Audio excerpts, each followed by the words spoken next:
Welcome back. I assume you've all missed me, and trust me, the feeling is mutual. Where we left off in the previous module was talking about compilers and really just playing around with them and trying to understand the potential for the impact of your compiler and the optimization flags that you pass to it to impact performance. But I think a broader point is also an important place to start, and really it's this fact that the compiler is what makes the abstraction that we really take for granted, what we really need in order to be productive as software engineers. It really is what makes that abstraction affordable. The underlying philosophy is that the cost in terms of performance of executing the code that you're developing should reflect the computation or the underlying work that the software is implying, versus the way in which you as the programmer chose to write it, what language you chose, what software frameworks you chose. And consequently, a corollary to that is that any small changes you make in the underlying work should represent and correspond to small changes in the resulting performance. Another way just to say that is compilers make abstraction affordable. And this example is intending to show that, where we have a very simple C code here where we have a structure corresponding to a point. And potentially we have a function we want to write for it that's going to take in 2 points as an input. The point has an X and a Y dimension to it, and return a point as an output, and that function is called point add, and it's going to add those 2 points together. Take the X component of the first point and the X component of the second point, add them together, same with the Y components as well. And what this code is attempting to do is initializing a couple of points, add them together, and print out the result. That's a very simple 100 level C code that you should be fairly familiar with here. If we look at what the compiler generates without attempting to do any optimization, we see the naive translation of that involves so much other stuff that really has very little to do with the underlying work, with the underlying computation that's required here. Of course, as we know, there's just a lot of work required and the underlying instructions to be able to just set up the initial assignments and to do the procedure call interface where we have the inputs and the outputs corresponding to each other, set up for the second function call that we have here. Those printf function calls can get fairly complicated in terms of the setups required. Only when we go to the second slide, the second page of resulting assembly code associated with this very simple C code, do we see the actual work. And in fact, what's being highlighted here is not the entirety of this function point add. It's literally just these two instructions here, right? This add instruction and this second add instruction. Because again, going back to the C code, that's the only actual work, by work I mean the computation, that this code is actually doing. It's all of that setup, it's all of that overhead to be able to take 2 points, an X and a Y component, and add them together, resulting in effectively just 2 assembly instructions for that work. The code has a lot of that overhead in order just to execute 2 instructions. That abstraction is very expensive without the compiler to attempt to optimize it further down. Careful optimization by the compiler can make the matters a bit better, but the compiler is really a necessary tool to allow us to operate the higher level. We're obviously much happier writing code at this level of abstraction generally than having to dig down into here to be able to make our optimizations and to change our functionality of our program. It's the compiler that allows us to work at that higher level of abstraction. I think it's important to note as we talk about the overview for this topic, compilers can very easily become their own class. And they are. At this university, there's classes on compilers that one can take. Other universities that have really a specialty at the graduate level of compilers can offer 4 or 5 or 6 different classes in different aspects of programming languages, compilers, architecture, and performance.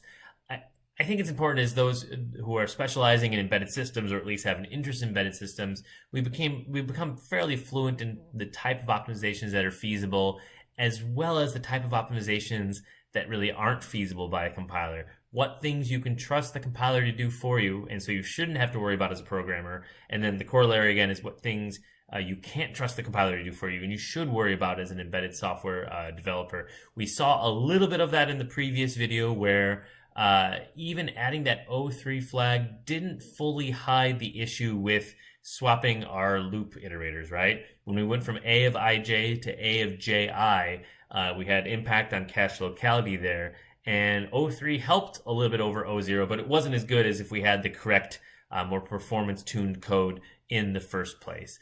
So this rest of the module is going to cover a number of different type of optimizations that compiler can do First, we'll talk a little bit more about the structure of a compiler. Again, the caveat that this can be an entire semester. There are whole courses on just the theory and the grammars associated with doing the front end of compiling, and then whole separate courses on software optimization from the compiler's perspective. We're going to get this done in, just a matter of a week or even less here. It is covered in your Wolf textbook to some extent. I think that's a valuable chapter to glance through, looking at Marilyn Wolf's perspective on software optimization. It's kind of our own thing. If time permits, we could run out of time, I guess. We'll look at this case study for the code that you already did for MP2, that color space conversion at the very beginning of MP2.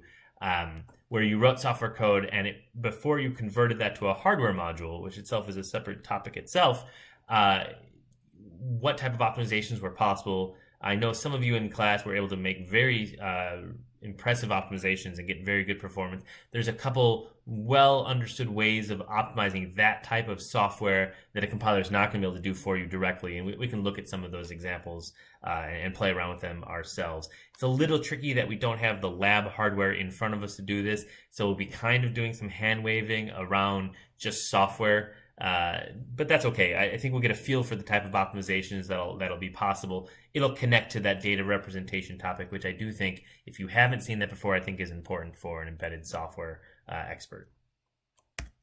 So at the very high level view, our compiler is a machine that takes in source code as input and generates, of course, errors, as very common for us, but generates machine code as output, right? So the implications of that very high level view is that it has to recognize both legal and illegal programs, has to generate correct code, and it's responsible for sort of managing the state of the underlying software so that it both generate something that is correct at the end of the day from the machine's perspective, and also is able to interface with the rest of the world, right? In CPRE 381, you learn a decent amount about application binary interfacing. How do you write your function so that your function will play nicely with the rest of the world? That's a big part of the compiler's responsibility then as well. How do you write code so that I could write one piece of code today and another piece of code in 2 years, and I'd be able to link them together to make one executable that actually worked correctly? By and large, that works. Code does tend to rot. That's something that is perfectly fine 2 years ago, all of a sudden doesn't work today. That's okay, but by and large, there's standards and quasi-standards that compilers follow that allowed code to be relatively interchangeable interfacing. A more traditional view of the compilers is so-called two-pass compiler, where we separate this big picture view of what the compiler is doing into two separate sides. So you have sort of the front end of the compiler and then the back end of the compiler. So the front end is what takes the source code as input. What takes that .c, that .cpp file, whatever file you're using as your front end, as its input.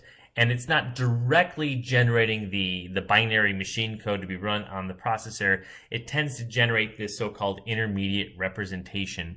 Different compilers call these different things. If you look at the GCC compiler, which is still the default on many, many systems and certainly embedded systems, they refer to that as the RTL, the register transfer level representation of effectively what would become the assembly language for that target system you're looking at.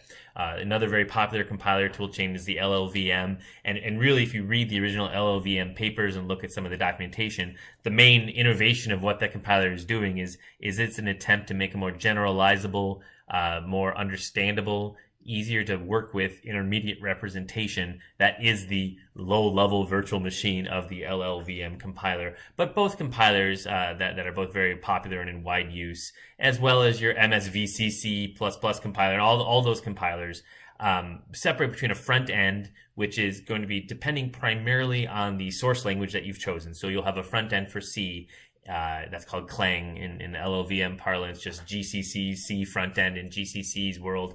And they'll have different ones for different languages.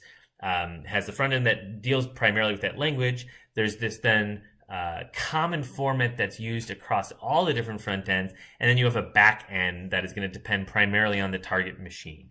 So you will have a back end for ARM and a back end for MIPS and a back end for x86, 64. It tends to be a bit more subtle than just naming different architectures like that, because there's different back end targets even for the same particular hardware depending on different standards that people use for interoperability over time. Sometimes you want to target a certain subset of the architecture to have code that's more directly portable. Other times you want to really target a very particular processor, and you're going to generate code that will only run on that particular processor, and it will silently fail, or who knows, do what on any other architecture. There's potentially multiple passes that are happening both on the front end and potentially on the back end. But this is a good way to think about what is happening in the compiler. I'll talk very briefly about the front end in just a moment here. But a common fallacy, although it's becoming less and less of a fallacy over time, is that if you have n front ends for your compiler, so you can take in n different front end programming languages, and then you have m different back ends targeting m different architectures, you can build n times m compilers with n plus m components. Life isn't always so clean. That tends to work for C as our input front end language, and well-known architectures for our backend. That's roughly the case. But the reality is that a lot of languages have specific knowledge that has to be encoded directly in the front end. You could probably build a compiler that works, but not one that's necessarily going to be efficient. And then the choice of that IR becomes fairly difficult. Some things I think you're guaranteed to always naively map to a backend, but to be able to map efficiently to a backend is not as so easy as to say, well, we have this all-to-all relationship here. It's a nice way to think about it, but in practice, there's some porting, there's some targeting it has to have with that specific target knowledge in the back end. Breaking down the front end a little bit more, and I know we're going through this quickly. As I said, there's a whole semester plus you can take in learning about things about how we do lexical analysis, how we do scanning of source code, and determining whether or not the language is valid or not and generating an error. But at the 10,000 foot view, the front end can be thought of as having two different parts to it. There's the first part, the scanner, that is looking and determining basically what are the valid tokens in my source code here. You will get errors in that scanning part when you do things like miss a semicolon or spell float wrong. It happens to all of us. That's something a scanner can generally determine pretty quickly, that here's this token, here's this unbroken piece of text in my source code, and it either maps to what I know is valid C or it doesn't map to what I know is valid C. Syntax highlighting has something in relationship with that front end scanning. Right here I have the Sublime text editor. I should probably pay for it at some point. And it's even doing that front end analysis, and it's doing it very quickly because it's very quickly able to determine the right syntax for stuff, right? And in determining that syntax, it's able to apply some syntax highlighting for it to let you know that this int is a well-known built-in type. If I were to spell it wrong, I don't know, int, even this text editor is able to imply pretty quickly, this may not be what you think it is because it's not corresponding to something that I know is valid syntax in the front end. And that's that first step, right? And then the second step after we do our lexical analysis is then we end up with a stream of these tokens. Here's the valid stuff that's been consumed by this scanner. Here's a stream of these tokens. Now the parser's job is to determine what semantic functionality those tokens are corresponding to. It recognizes that I is a valid symbol because it was declared earlier, and it recognizes plus plus as a valid signal because this is C, and plus plus is a valid syntactical token here. Now the parser is having to put those two together and determine, oh, you said I and you said plus plus. Well, that means we're going to do a post increment of this variable called I in the code. Let's generate what intermediate representation, assembly-like syntax corresponds to that plus plus operation, some sort of add immediate type instruction. There's lots of tools that are called compiler generators whose job is to attempt to automate some of that front end construction. Again, that's a whole separate class in how to build a front end of a compiler. It's not simple in that sense. It can be considered straightforward. Right. If I told you and gave you a lab or a homework assignment to build a front end that can parse C code, I have confidence in you, not knowing any of you. I have confidence in you that you'd be able to take this code here and build a parser for it. Even doing so manually, not using the right tools of the art, manually building a parser that reads it in character by character, line by line, and generates some output corresponding to this source code here. And that output really does depend on the compiler that you're using. A very common parser output is referred to as a parse tree or an abstract syntax tree, where we take the expressions that are in our source code and it generates a tree-like structure that represents the relationship between the operators and the operands associated with those expressions. We don't need to go into too much detail, but compilers like to work on that level of abstraction to be able to perform its optimizations. But going back to my point that for this example, I'm pretty sure you could write a piece of software that would generate an abstract syntax tree for this example. In fact, probably for 90% of examples and 90% of the language use cases for common programming languages like C, let's not talk about C++, but for other languages that are C-like in nature, you would be able to build that. The tricky part about writing a compiler is not that 90%, or not even necessarily that 95%. It's that 99.999%. That last fraction of a percent of functionality can be very hard to build a compiler to do and to have it produce correct result and to recognize whether something is syntactically valid. Again, you look at this example that I have here, this test.c, and it's not trivial, but it doesn't look that hard, right? Okay, every time I see an int, I know that's okay, and I represent something as a variable that I call an integer for my system. Same with the keywords that we know in our source code that we have here. There's a competition that I'm something of a fan of called the International Obfuscated C Coding Competition, the IOCCC. And every year, the point of that competition, and it's an open source, people submit their source code for it, is to write C code that it's very hard for a human looking at the C code determine what it's supposed to be doing. So it's obfuscated. The functionality is hidden from it. I'm just a fan of that competition because it just really stretches your mind as to what is possible with a programming language that I at least think I know a decent amount about. Every time I think I know what I'm doing with C, I look at some of those examples and realize that there's just like there's an extra percentage of a fraction of a percentage of compiler expertise required. There's an extra fraction of percentage of programming expertise. This is one of my favorite examples. So I believe you'd all be able to write a compiler without too much difficulty that can handle this case. I don't think you'd be able to write a compiler without too much difficulty that can handle this case, because at first glance, this doesn't really look like valid C. What does it look like? Kind of a Tetris-like piece, right? No, part of that is just white space, and white space can generally be ignored in C programming, and so you can add all sorts of white space. But it's really weird if you look at this example, right? What the heck is even going on with this code? It would take us, I would guess, the better part of a month to really trace down this code. It's 49 lines of very dense code here. It's got something really weird going on, right?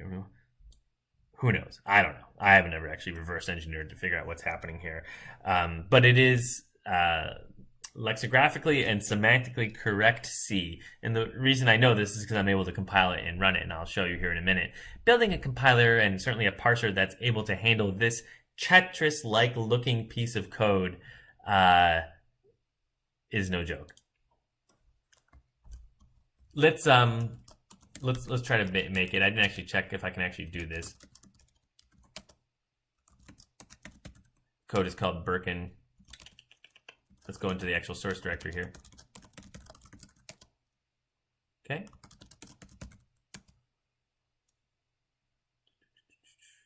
It did compile it here, and then it got rid of the thing itself. Okay. So there's our exe that it was able to run. And it's actually run, and you feed it an example file. So if I look in the example file, there's a number of inputs that we can pass to it. I'm going to pass it the Mario input. And we can look at that mario.text, which is the input we're going to pass to it. And it's just a series of numbers corresponding to a Mario-like shape here. So maybe you're starting to put two and two together. Maybe you've seen this example before. We can run birkin.exe with the Mario as input. And what does this code do? Well, of course, it plays Tetris. And in playing Tetris over a period of time, it is playing Tetris in such a way that it builds up a picture of Mario or a picture of whatever character you provide as an input to that code. So C compiling is not trivial, right? And obfuscated source code is kind of fun. That's one of the main takeaways of this. That you may think of compilers themselves as sort of a dry subject, and they can be. There's a lot of fairly advanced computer science theory associated with it, but compilers are fairly advanced pieces of software, and obfuscated code is kind of fun. That's another takeaway here. That's the front end. The back end, while not necessarily straightforward, is less theory and more just an applied science of understanding what type of resource allocation and instruction selection heuristics lead to improvements in performance. And that's that translating of that input intermediate representation through a series of stages and generating machine code at the very end. So that's a trade-off between how much resources the code uses and what kind of performance it gets back out afterwards. So with that front end to the back end, we can start to talk about this role of software optimization, whether it's part of the back end or whether it's sort of in between the true front end and the true back end. That's where that optimizer sits. And you need to be a little careful with the term optimization. It is a bit of a misnomer. It's commonly used. We are not using it incorrectly. But if we think of the term optimization from the EE theory or mathematical foundations perspective, where you have a function and you're trying to maximize some function, that is not, or minimize some function, that's not what we're really necessarily doing from the compiler's perspective. Another way to describe it that I think is more accurate would be this is a software code improver. The attempt of the optimizer in our compiler is to try to meet some performance goals or to try to apply some heuristic approaches to improve upon your performance. And it doesn't need to be performance, it could be other metrics as well. But there's no guarantees. And in fact, there's certain compilers that are known for that it will attempt this optimization with no guarantee that it'll actually make performance better. And we sometimes have to play around with the optimizations that we do apply. Some may seem like a good idea, but when we run it, in fact, makes the software slower. So it's not optimization in that foundational sense of we apply some algorithms to a function and we get some improvement. Here, we're applying some techniques that have been studied in an applied way over time that we know by and large do a pretty good job in improving our software here. And we can think of it as now proceeding in these various optimization stages here. There are a number of transformations that our compiler can do in the optimization stage. That O0, O1, O2, O3 we were playing around with in the previous video are just an example of a collection of optimizations.